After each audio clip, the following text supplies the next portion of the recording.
Hey, good afternoon, everyone. Glad to have you in here with us tonight.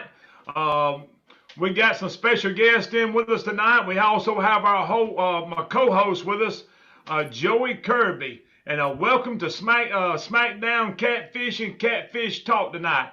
We're looking forward to having a good program. Got Chad Bryant, got John Hogland in with us tonight. We're going to be talking about some catfishing, flathead catfishing, blue catfishing.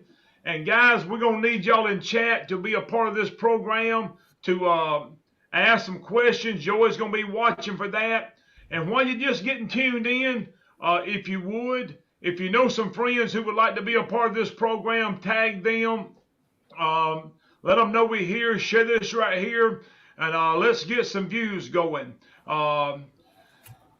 Joey, what you got to say What you got to say for yourself this afternoon? I don't have a whole lot to say today. I've already just said it. For all of them that don't know, go to SmackDownCatfishing.com to get them rod holders, these pretty new swag shirts. You got hats, decals. He's fixing to have a whole, it's going to be the SmackDown, the anything that you want that's got SmackDown on it, he's going to have. But other than that, I'm ready to listen to John and Chad tell everybody their exact location. They caught that flathead. What was it? Probably we got the numbers written down, Joey. About 10 pounds shy of the state record at Alabama there. And I did notice they had a big cat fever rod being bowled over too. So that would have been a pretty good little payday. Hey, I bet Caleb was sweating, thinking, "Boy, I may have to pay it out today." Hey, that's why John just sat over there holding that rod, just bowled over, drag pilling. He had I can't remember how many viewers was on there, but I seen it, boy. He had like I just told him, I was at the Mexican restaurant and everything was on hold. And if I'm at the Mexican restaurant and I'm not eating, then something important's going on. So. John had them dollar signs ringing in his eye because he was thinking state record. Yeah. Hey guys, we got Chad and John in with us tonight. We want to welcome y'all to our program. Tell them a little bit about y'allself. Thank y'all for having us. We appreciate it. John, go ahead.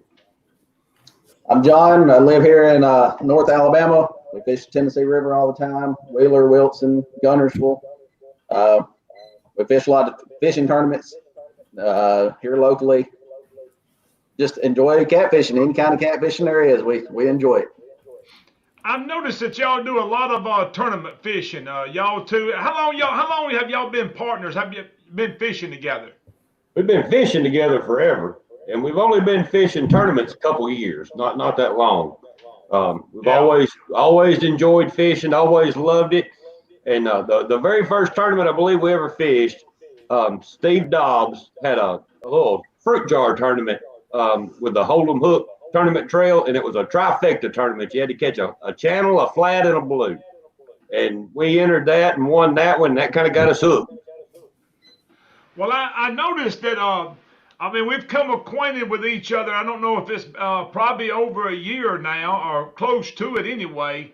Right. And I noticed keeping up with y'all and watching y'all that this past year, I know that in one of the tournament trails that Steve was putting on, I think that they called it off, but y'all was the points leader in that this year. Wasn't that right? We were, yes, sir. We were doing pretty good. Yeah, I keep up with y'all and keep up what y'all doing, and I've noticed, boy, y'all just been building momentum and building momentum and building momentum. A great thing. Stacy? Y'all guys, go ahead, Joey. I want to start it off right and go ahead and put them both on the spot. Who's the better fisherman out of y'all two? Hey, it's a team effort, man. It usually goes, I always catch the most, but he always catches the biggest most of the time. But it didn't work out that way last week, did it? That right there is one of the best ways to that I think to test your friendship. Right there, it's especially tournament fishing when the pressure's on. You'll see just how good of buddies y'all are. That's right, exactly. Yeah, yes, you will. If you ain't got somebody that knows you and knows how to fish with you, yes, it will test your patience. Yeah, It's both of you trusting each other and knowing what you're doing and believing in what you're doing and living and dying. Hey, this is going to be it, you know. And Right. at the end of the day, if we win, lose, or draw, this is both of our decision that we made. that's There right. ain't no way at the end of the day pointing fingers and said we should have done this or you should have listened to me and this, that, and another. Joey should have This, used mono. He cost us the biggest fish of the tournament. We could have won some money, Don, but Joey lost every fish he hooked up with. You guys, know, I know that what y'all want to hear. I don't know if y'all was tuned in this past week. If you don't know nothing about this, John and Chad and Scott Childers was fishing with these guys this past Saturday. They went out. Wasn't it Saturday that y'all was caught the big fish? Friday. Friday. Yes, sir. And guys, they landed several big fish, and they you can go to John and Chad's Facebook page. I'm sure. I know it's on SmackDown Catfish's page. There's a video there of John and Chad landing a 69-pound flathead. And let me just give you a rundown before we get started of what a 69-pound flathead means in Alabama. The state record is 80 pounds. They was 10 pounds from it. And I want to think, far as I can remember, probably 69 pounds is the biggest one that I didn't lay my eyes on him personally, but seeing the weight of it, I think that's the biggest one I've seen. A 69-pound flathead. John, I want you to tell us a little bit about the catch, you and Chad. I do know this. Chad was as excited about the catch as you were because he was filming and I could hear him hassling in the background trying to catch his breath. Yeah, man, we were all out there. There's three of us in the boat, and we were just taking turns reeling in fish, and it just happened to be my turn, and he laid it over in that smackdown rod holder, and he started to cross the river, and it took me a minute to get him out of the rod holder, but then the fight was on, and he just come to the boat and laid under the boat for about 20 minutes. It was awesome. I happened to sit down, and we just got in. I happened to sit down and get you tuned in about the time you was getting close to the end of it. And I said, man, this right here is a big fish, and you just sitting there holding him with that old rod just bent over. I knew that right there was a good one, a fish of a lifetime. And I hope that you catch. Maybe it's not the fish of a lifetime. Maybe you'll catch one. Y'all will catch one even bigger than that. 80 pounds is that state record, and if you like me, man, that's the one you're looking for every time that you go out fishing. Is that one? That's it. Let me let's talk a little bit about flathead catfishing. I know we got a lot of folks on here that does blue catfishing and flatheads. When you're out here looking for them, if you like me, do y'all look for structure? Is that what y'all looking for? We look for structure. We do not look for fish. Yeah. You find that structure, and you know, those flatheads will hold so tight in it, you may not ever see that fish, but you stop and you fish it, and you wait on the fish. And they there. You know, one of the things that I've noticed, and probably y'all can agree with this right here, and I hear a lot of fishermen sometime when they flathead fishing, they ask me, did you spot them fish in that top? I'm like, man, I didn't know nothing was in there. All I knew there was a top there. And I hear so many sometimes, you know, if they don't see that fish, they move on. But when I'm flathead fishing, probably like y'all, I'm just looking for the structure and believing that he's hid in there somewhere and gonna pull him out. Is that the same thing y'all do? Yes, sir. Absolutely. Looking for that and just moving from place. I reckon y'all just move from place to place. Just how long do y'all sit up on something like that? 30 or 45 minutes. Time? 30 or 45 minutes, unless you got something that you just got a gut feeling that there's gonna be something in there. Then we'll give it a little longer. But Now, Chad, Let me ask John, you and Chad. I mean, do y'all do anything like maybe one of the things that I do? We pull up on a spot, and people ask, and they probably ask y'all how long you sit here. And most of the time we pull up, I've got this idea in my mind. We're gonna sit here 30 or 40 minutes, and we may sit there 15, 20 minutes and catch a fish. I said 30 more minutes now. 30 more minutes. I don't know if y'all do the same thing. I'm like, every Yes, time sir. we catch a fish, we just add another 30 We minutes. reset the clock, baby. Reset the clock. That's the same thing that we do is I reset the clock. We done caught another one. If I've sit there 30 minutes, the full 30 minutes, and caught one right there at the 30-minute mark, I'm like, reset the clock. We're sitting another 30 or 40 minutes. And giving them time to do what they're going to do. And if they don't do anything, we pulling up and moving somewhere else. Is that about the same thing y'all do? Yes, sir. We had fished a tournament a couple weeks before in the same area, and we caught 3 flatheads out of the same treetop. And, we'd catch one, we'd get it to the boat, we'd get everything set back out, we'd reset the clock. Yeah. And that seems to be a pretty good strategy right there. Or it has Most of the time, it'll be the first 5 or 10 minutes we'll get the bite, and then you can sit there for 20 minutes and not ever get another bite. It usually happens pretty quick. Do y'all normally focus on flatheads throughout the year, or just this certain times? Just certain times, mostly. I got you. And do y'all, when y'all are targeting those flatheads, do y'all find that I know when Stacy and I fished there, we tried several different things, and the bait of choice was a big old skipjack head chunk. I mean, do y'all prefer that over live bait, or what's y'all's preference when you're targeting those flatheads? Up on that part of the river, we use skipjack. We don't use any live bait. Never tried live bait up there. And they seem to bite the heads a lot better than the body sections. Yeah. Sometimes big heads. We'd cut that skipjack half in two. Yeah. I know a lot of people just when they think of focusing on flatheads, they just automatically think like Stacy. I know he loves them bluegills, brim, big shad. I know every time Stacy and I hook up, we always throw shad, but I haven't ever been a real big fan of that. I know they prefer it a lot of times in cold water, but I know a lot of people, when flathead comes to mind, they love and live and die on that big live bait. We've also caught a few on the tails, Joey, fishing them like you do, filleting them up, and even dragging baits. We've caught some flatheads doing that with that tail with it rippling in the water. I guess it gives a little action, and we've caught some flatheads that way too.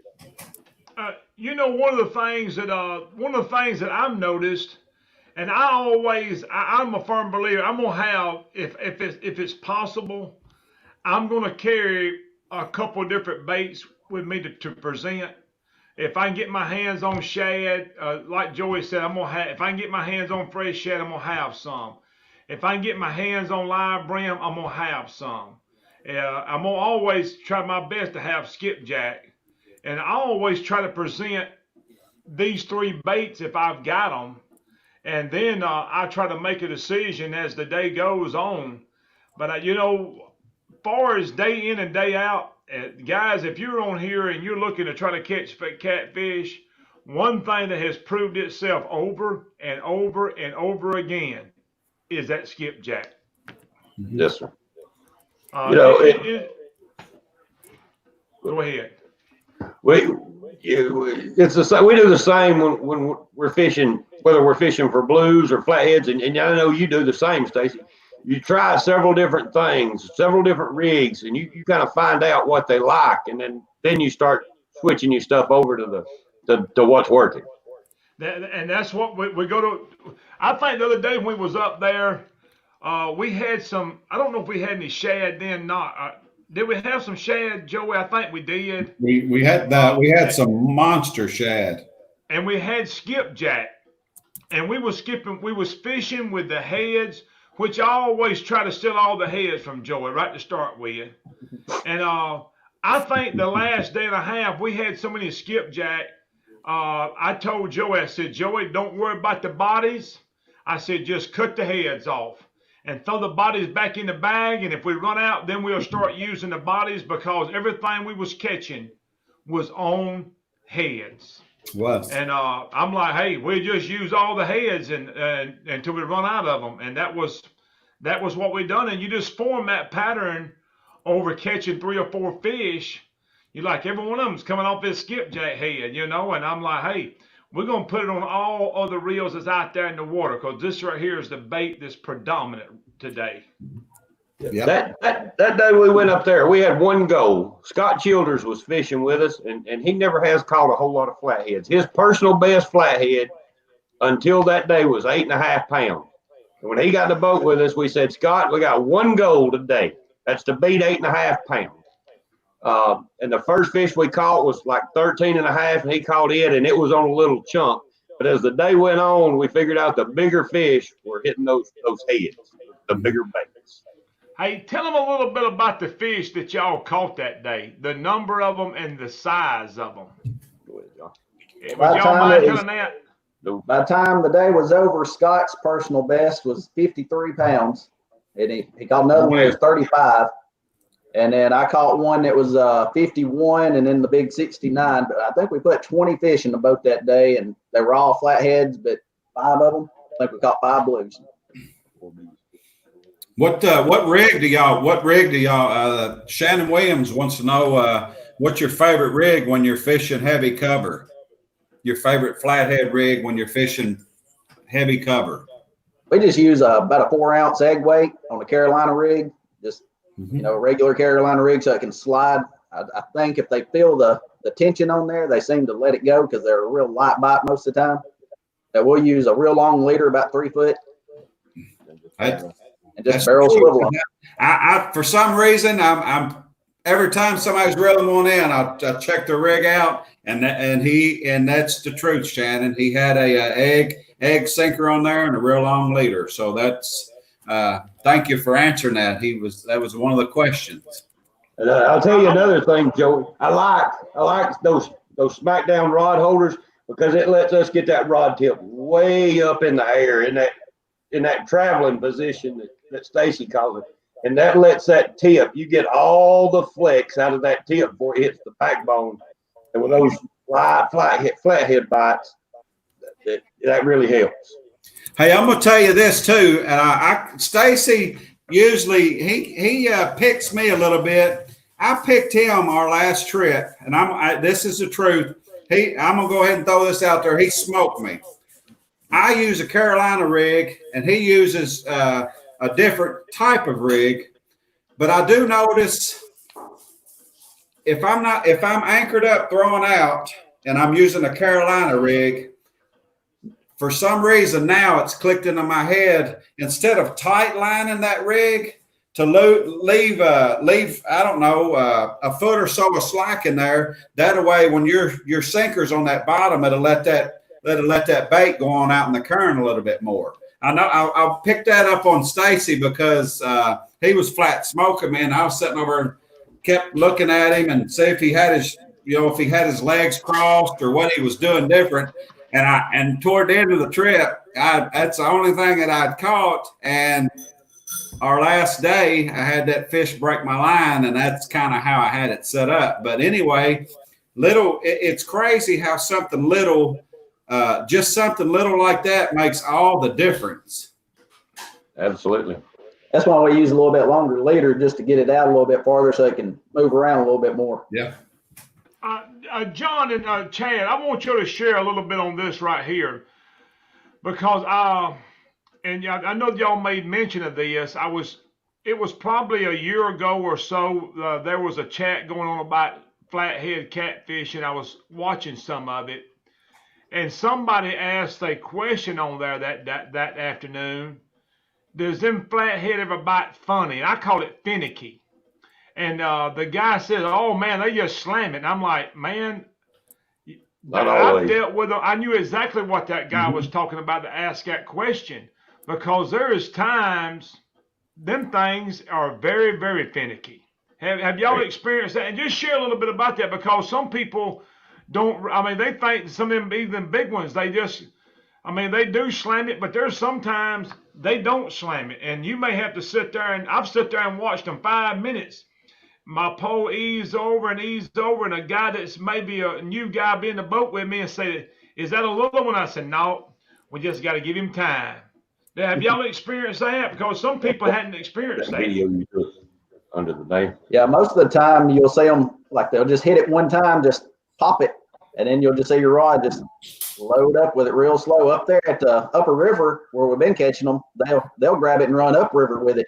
So you'll just see your line coming upriver. What the day we fished there, boy, it wasn't no finicky to it. Them jokers hit about like blue cats. I mean, and it wasn't even no indication. It was gone, rip and drag, just as quick as you could see it. Also that day when we were sitting there, when that one hung you up, he picked it up and you looked at the line and he was coming north. I mean, he was coming right up on the boat, and Joel was trying to reel up and get caught up with him. He had picked it up, and he was coming and went right up on the boat. Yeah, that's how all of them up there has been doing, except that big one. The big one, he hit it, and he was running a drag when I got back there. Yeah, there's a few questions here. What kind of braid monofilament leader line do you all use? We use the same leader line that Stacy uses, that Offshore Angler 80, and we use mono 40-pound big game main line. Okay. How do you adjust during the spawn to locate the active feeding fish? That was all you, buddy. Tell you the truth, most of the time we don't catch a whole lot during the spawn. We just kind of wait for it to be over with. Okay. If you guys could give one piece of advice how to target flatheads, what would it be? Structure. And structure. There was another fellow on here that asked you all. They keep hearing you say treetops. What? I guess he's wanting you to explain what you mean by treetops. We'll just run up the bank with our side scan on, and any kind of timber that you see down there, you'll see a lot of blowed down trees or just log piles or just anything, any kind of timber down there. Even right. Standing trees. And it don't even have to be a lot of it, just anything down there. Yeah. Stacy, I think that they need to realize it don't have to be a tree top. Looking for just some timber laying. 4 or 5 logs laying there. Yes. Do you guys ever use planer boards? We do. They do. Especially for blues, not so much for flatheads. Most time when we're flathead fishing, we're on anchor. So the majority of the time, y'all don't. Do you do much spot locking when you're targeting flatheads, or most of the time just anchor up and throw to the structure? Most of the time, just anchor up. That's kind of how we always fished, is on anchor. I know when that anchor is down, it's good. We did have one on Friday where we had to go pull the anchor and go chase that fish down. One of those that 51 fish. We had to go get on top of him. He was ripping drag. We couldn't get him turned. John, I think you're a little bit more serious than Chad, so I'm gonna ask you this. Stacy, you can close your ears. Who pulls the anchor the most when y'all are anchor fishing? That'd be him. You're a smart man, John. Him and Scott was taking turns the other day. He's the big brute in the boat, huh? That's it. I think Stacy's a little bit bigger than me, so he should be pulling and he's got the plow. You've probably pulled it, Chad. That joker ain't no joke. It ain't no joke. Hey, but we do not have 250-pound cable ties on ours. I won't let him do that to me. Hey, well, I'm gonna tell you this. My wife got on me Saturday. No, I was not making her pull the anchor, but I had got that thing hung, and I was trying to get it broke loose. And I said, I need to back off on this 250-pound zip tie because it ain't wanting to break. I need to jump back down to 100 pound because I'll never get it loose. It's a whole lot different when you're not pulling it, isn't it, Joey? Yes, sir. Hey, we get up there at that dam, and he'd just say, "Chuck it up there in them rocks," or whatever. It's like, man, I gotta pull that thing up. But we that anchor fishing all day long and bumping, it takes its toll. Especially if you spend 30 or 45 minutes and move. Joe, if it helps your feelings any, the day that we was up there fishing and we was just jumping from here to there, I really did feel sorry for you that day, because I said we sit 30 minutes and moving, 30 minutes and moving. So I did feel sorry for you. And then it ended up being 20 minutes. Let's take a break right here. Let's give something away. We got something from Dale's Tackle we want to give away tonight, Joey. Dale's got a 25-pack of 12-aught circle hooks that he wants to give away tonight. So we might as well go ahead and do that right now, haven't we? Yes, sir. Let me give them time. If y'all ain't in chat here, put SDC in the comments. I'm going to be looking for that right there to do this giveaway. And we're going to look up through here. And I'm going to grab a name here. Joey, if you'll give me a number, let's say between 1 and 5, and I'm going to choose a name up through here. Let's do number 4. And any questions, any of y'all that's on chat, any questions that you have for John or Chad, shoot them out there. Pick their brains a little bit. Not too much. There ain't a whole lot up there to pick. Let's see here.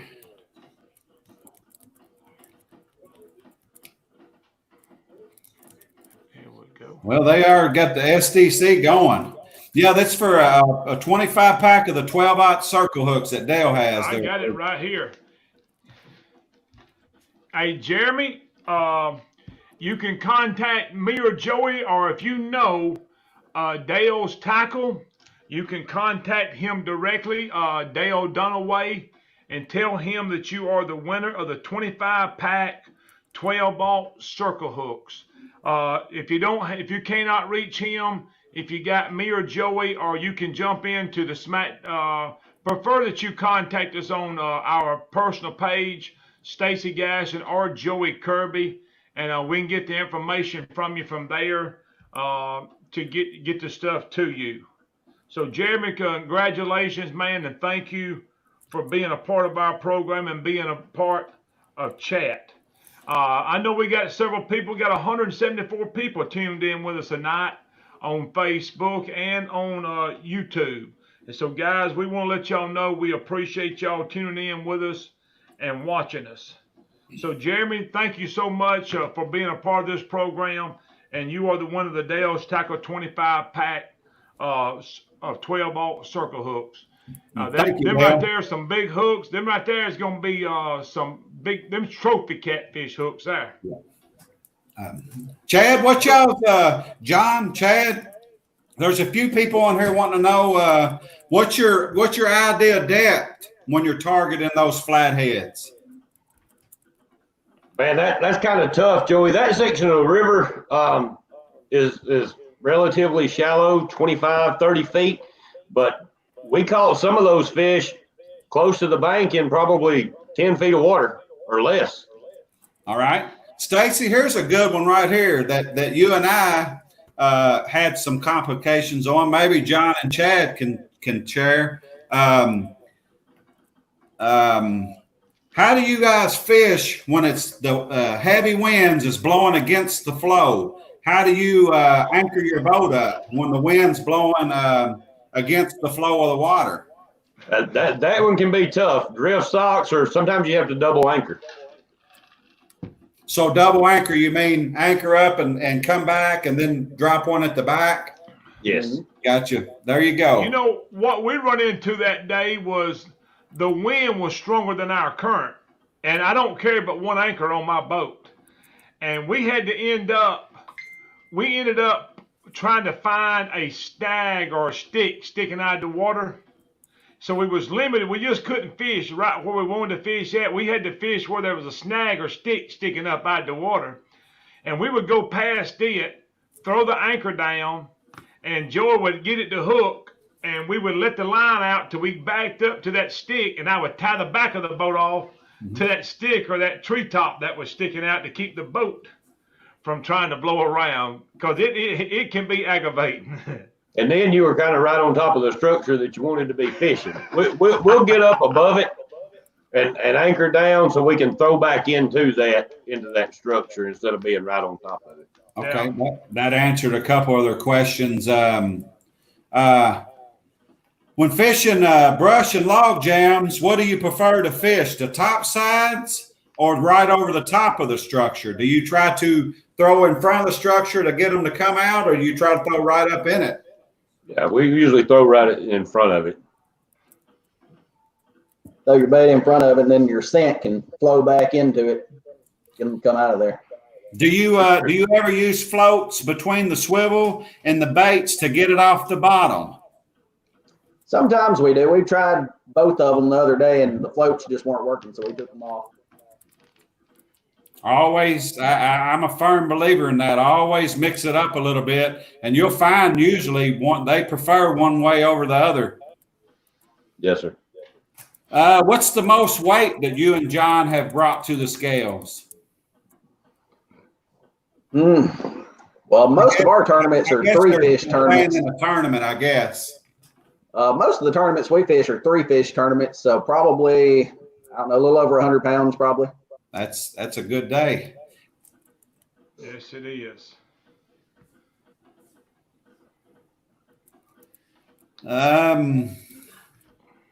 What reels do you all use? Abu's 7,000s. And I guess customized by the Pipeline Tackle group there? Yeah, Pipeline does a real good job. They put high-speed bearings in them, and they grind your drag washers and beef up the drag. Those reels have probably got close to 20 pounds of drag when they get done with them. I mean, you can really horse them if you want to. You can pull a hook out of a fish. I tell you, Stacy and I also, that's all we use. And he's got some reels that he's had worked on versus the reels that I have. I haven't had mine worked on. And it's anybody out there that has the Abu Garcias, especially the newer ones, they're still great reels, but you are going to have problems with them for sure, especially the newer ones. The Pipeline group, I know the River Rat group that Stacy had some. It's totally day and night's difference when they go through them reels and tune them up. So anybody out there that has some reels, the Abus especially, that think that they're junk, send them in. And I'm not real sure the cost, but I'm sure it's a fraction of what a new reel costs, and they come back a whole lot better than they are when they're brand new. And that's brand new. Yeah, absolutely. We've had some brand new reels that we've sent off to have work. Just there's no big difference. Do you all drag bait this time of year on Willer, or do you like to anchor up? Yeah, well, we'll drag. Not flathead fishing. Most times for flathead fishing, we're in structure and looking for the logs and stuff and anchored up. But yeah, I love to drag bait. So that's something that's kind of new to us.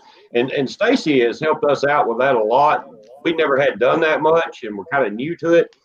We do use the Kirby rig, and I'll swear by the Kirby rig. It's the best thing since sliced bread. But yeah, we do drag baits and love to drag baits. You can cover a lot of water really quick. So do one of y'all know Andrew Nixon? I know him. Do you put him up to this question? I know. I hadn't seen it.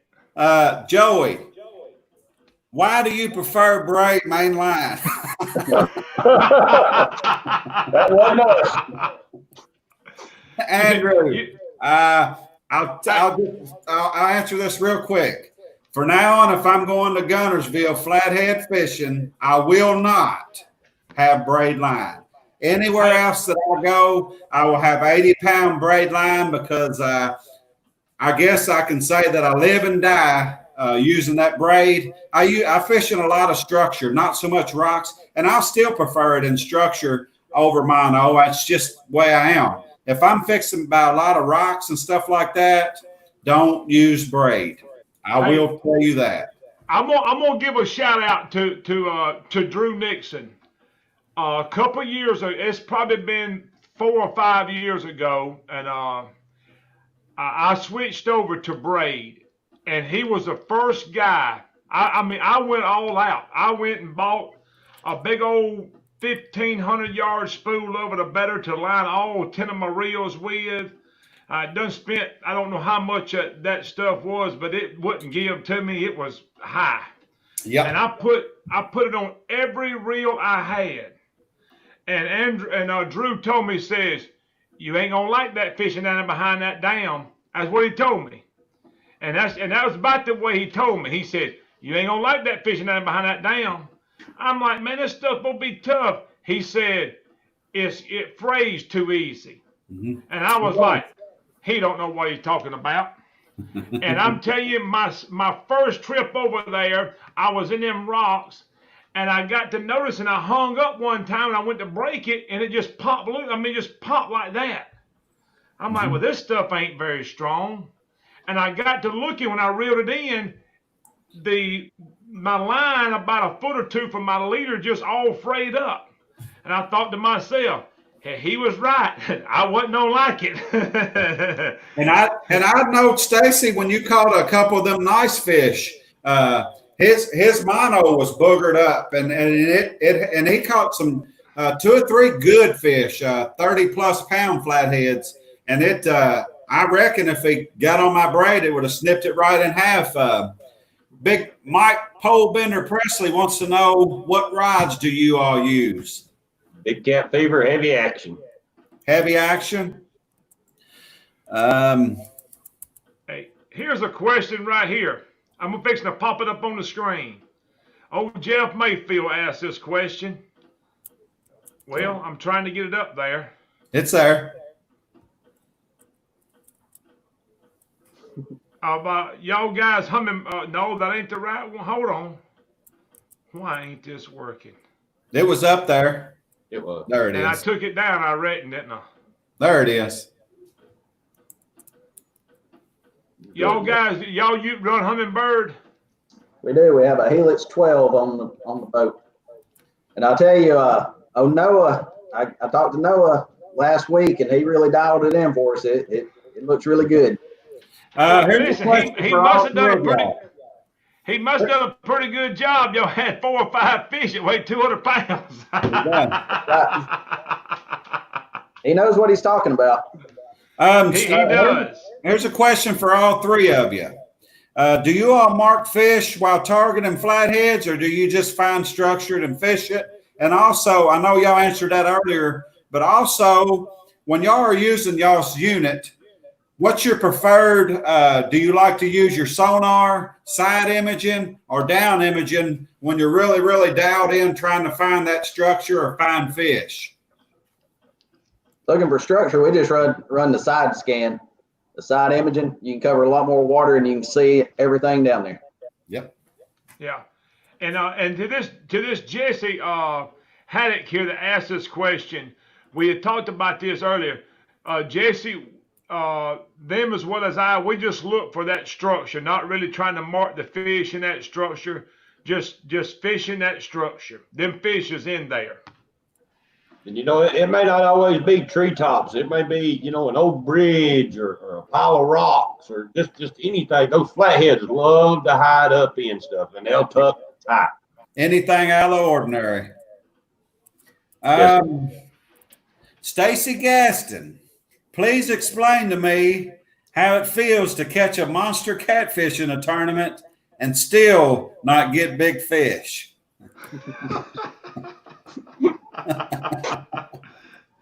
Well, Marty Bardo asked that. I want to tell you this. That day we went to the weigh-in, I felt really confident. And I'm like, somebody may be. We had 4 fish that weighed 154 or 156, I think. And I'm like, I think we got this. Somebody may beat us on the total weight. I don't think nobody's gonna beat us on big fish. What was the big fish? It 114.9. The one that you had. 89.28 or something like that. Yeah. And then Carl Morris, wasn't it? And I don't know if anybody knows Carl Morris, but Carl Morris is a really good fisherman. Mm-hmm. And we was sitting up there, and they had us in the hot seat, And you was looking for these couple of guys like Mike Mitchell, and he done come through. And then I look back and Carl Morris. I'm like, man, Carl Morris is still back there in the back, and I'm like, hey, we about got this. But he was the last one left that I was, concerned about, because hey, he's got a reputation of always having some good fish. And I won't never forget when they said, how many fish y'all got? And they said, we got 3 fish. And they pulled the first 2 out there that weighed about, I don't know, it could have been different, but I think it was like 15, 20 pounds. And I said, we got it. Because they didn't have but 3. They said they didn't have but 3, and then pulled 2 out there that weighed about 15, 20 pounds. And they said, we got one more. And Chad and John knows this, the head on them big catfish. And I seen the head of it just come above the side around the boat, and I went, uh-oh. Uh-oh. He said, Don, put them shoes back. We can't get them now. I think Jerry told me, I don't think it's got you. And he put him up. I said, I'm pretty sure it's going to be close. And I just really didn't look at it no more. And they laid him in that tub, and they put him on the scales right in front of us. And I looked in that tub, and I'm like, man, that is a big fish. And when I looked at the scales, I think it read 115 now to start with. I'm like, oh my gosh. Hey, that's just part of it. It is. Yes, sir. So you had an 89 pounder, and they come in with the one that was 115, right? Right at 115. Yeah. Chad, John, what's y'all's favorite hook? Your go-to hook? Mad Cataract HDs. All right. Cody Chambers wants to know if you're going to come to his tournament on Wheeler, the June the 13th. We're going to try. I plan on being there.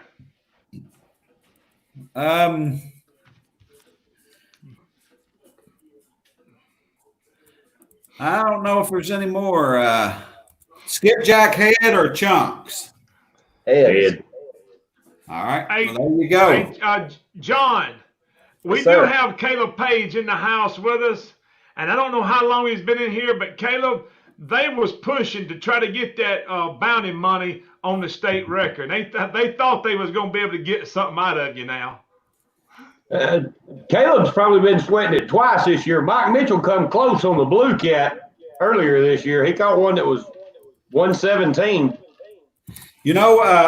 Caleb and Tony, I think they probably get just as excited as you do if you call it, paying out the money. That's why it's out there. Everybody's in it to see that great big fish, and like I said earlier, I was sitting at the Mexican restaurant when John was reeling that thing in, and he had me literally on the edge of my seat. And that he would get it a couple cranks, and he would just it would scream and take off again. That was good stuff. Hey, Joey, let's go ahead and do this. Let's do another giveaway. Let's give away some Foley spoons. Okay. I got 3 different packs of the Foley spoons left. I think there's 12 in a pack, about a $30 retail card. We got 3 packs of those left, and I will I like to tell people exactly when they're going to get their stuff, because that's the way that I would want it if I won. So I'm on shift right now the next 3 days. So my first day off, it will be in the mail. So whoever wins this, holler at me. I got 3 different colors. I'll give you your choice of the color, and we will get them sent to you. And I'll let Chad or John draw a number this time, because they always give me a number between 1 and 5. Number. You do. 2. 6. And those Foley spoons are what we use most of the time to catch our skipjack on. Paula Smith wants to know, in y'all's area, have you noticed that the blues are going on bed already? They're getting really, really close. Yeah, big shout out to Chris Rowley. His little boy, he's a big bank fisherman. He's probably one of the top-notch bank fishermen that I know of. His young boy caught a good flathead the other night. How often do you guys use suckers, crappie, or white bass for bait? We can't use Sipolik. Yeah, we can't use crappie or white bass in Alabama. Okay. So y'all main deal is either skipjacks or shad. Yeah. Or some brim if we can catch some brim. Okay. They want to Casper McConnell wants to know how he can get in touch with contact with the pipeline group. They got a page on Facebook, Pipeline Tackle. Okay. Tell him to send me a message, and I'll shoot him Corey or Chris's information. There you go. Is there anything? Let me ask y'all: is there anything else y'all want to add, Chad or John? You want to give a shout out to anybody? Say anything? Anything else y'all want to add to it? Something? We're good. I want to thank Stacy.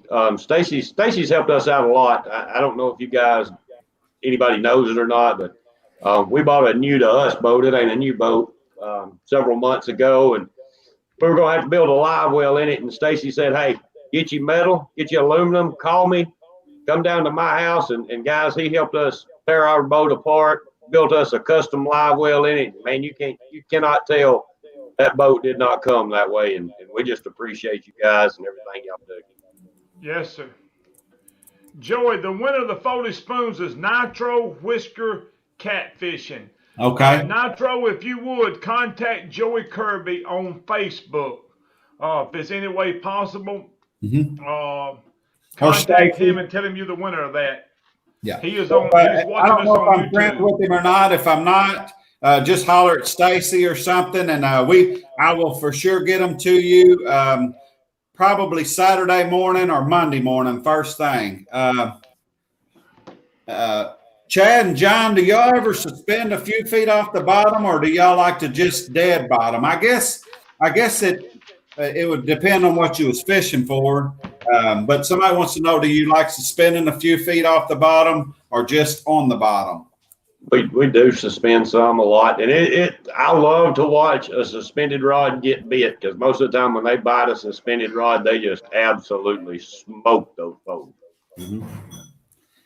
Stacy, we'll do that mostly down on the lake, up in the river section where there's a lot of current. We won't suspend very much, but down on the lake, most of the time we'll have a couple of them suspended out. Stacy, Big Blue Hunter's tuned in. I seen that a while ago when I was browsing through there. What's your Tyler Renfro's got a good question for y'all too. What's your favorite lake for flatheads? Gunnersville now. It used to be Wheeler, but Gunnersville's getting pretty high up on the list. Okay, Stacy. I don't unless I missed it. I think we've got every question they've asked. I'm gonna get ready to close. We'll get ready to close down here. I want to share something, guys. Let me get off of that right there. There is one more, Stacy. Chad, how many Dr. Peppers do you drink each trip?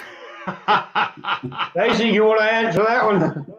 You've been in the boat with me. How many did I drink? A lot of them. A lot of them. That had to be Wayne Reed that put that in there. That was another fella. I don't think it was Wayne. It was either Wayne or Scott Childers. They're about the only two I fished with. Wayne Reed, yeah. Guys, if you're just now getting new to the catfish and you want to find out some stuff and trying to figure out different techniques and stuff, Chad, Brian is on Facebook. John Hogland's on Facebook. They fishing all the time, guys. They'll help you any way you can. If you're looking for some good catfishermen to follow, go to their Facebook page, follow them from there, and you can keep up with them. They catch some good fish. They fish a lot. They catch a lot of fish and a lot of big fish. So I'd encourage you, if you're just trying to get started, these guys right here is a class act. You can follow them there on Facebook, and they fish a lot of tournaments. They representing, and I'm going to tell people this: if you're looking for some guys to represent, and they probably may be using your tackle or something, these some fine guys right here. to have a part of your team. I want to end today. Y'all got anything else you want to say before I get out of here? We just want to thank y'all for the program. Y'all do a lot of good for the catfish community. You know, people that are trying to get started, they come here and learn a lot of stuff. And we appreciate you guys. I'm going to give away, John, you got anything else you want to say? No, sir. Guys, it's been a pleasure having y'all in. I want to give away in just a few minutes. I'm going to give away a set of SmackDown rod holders. And but before I do, I want to read something. And if you're just now in chat, I want to give this to the people that stay tuned in. So if you're still tuned into chat, I want you to go ahead right now, pop SDC in that comment bar, because we're going to give this right here to the folks who have hung in here with us the whole entire time. So, guys, y'all make sure right now you pop SDC in. I'm going to look for these ones in the end right here to give us right to here too. And I want to read something. I always like to end with a little bit of scripture. And I want to think one time it was asked. I know it was asked in the book of Acts, and you find it sometimes in the book of Romans. And it makes mention here, and I just want to read this in Romans chapter 10 and in verse 9 and 10. It says, if thou shalt confess with thy mouth the Lord Jesus, and shalt believe in thy heart that God has raised him from the dead, thou shalt be saved.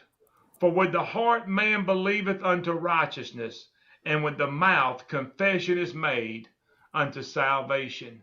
And salvation is just accepting Jesus Christ, confessing that he is Lord and Savior, and that God has raised him from the dead, and you shall be saved. I want to give this away right here. God bless y'all. Thank y'all for being a part of this. We got them still tuned in. And I want y'all to give me one more number here between 1 and 7. Give it to me, Chad. Number 6. Make him use both hands this time. I got it.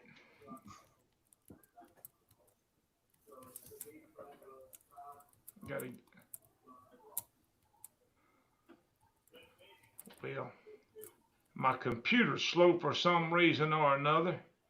I can hit it and I gotta wait for it to pop back up. Come on here now. Got Doug Walker tuned in tonight. Trent Williams. I've seen that. Pole Bender. Paula Smith. Zach Presley. Wayne Reed. Lisa. Billy. Steve Stacy. Boy, we got a full house. Well, I'm waiting for it. I've got it to pop up. Y'all just bear with me. My computer's slow for some reason. That won't. There's several people appreciating you, John and Chad, for your sharing their knowledge with them. They're very appreciative. Anytime we can help. Travis Housley, if you would contact me on Stacy Gaston Facebook page, or you can contact me on SmackDown Catfishing. I prefer you to contact me on Stacy Gaston, my Facebook page, if you would. I've got a couple of different color rod holders. I can get you a set of them sent out to you. I want to thank you for tuning in to our program. Guys, if you're tuned in, there's a lot of great fishermen on here. Joey just made mention of a lot of them. Alan Shepard, Paula Smith, Lisa and Terry Haraway. I mean, there's just loads of them that are in here. Kevin Keegan is in the house with us this afternoon. If you ever need any help, follow these guys, follow these people here. A lot of them's great catfishermen. You can follow them on Facebook. They share a lot of tips and techniques. Follow these two guys right here, Chad and John. They help you out any way that you possibly can. Guys, we're so glad to have y'all tuned in with us tonight. We'll be looking forward to having you back here with us next Tuesday night at 7 o'clock. God bless you. May the favor of the Lord continue to be upon your life, and may a hedge of protection be about your life to protect you from any harm, danger, sickness, or disease in Jesus' name. We will see y'all next Tuesday night. God bless you. Thank y'all.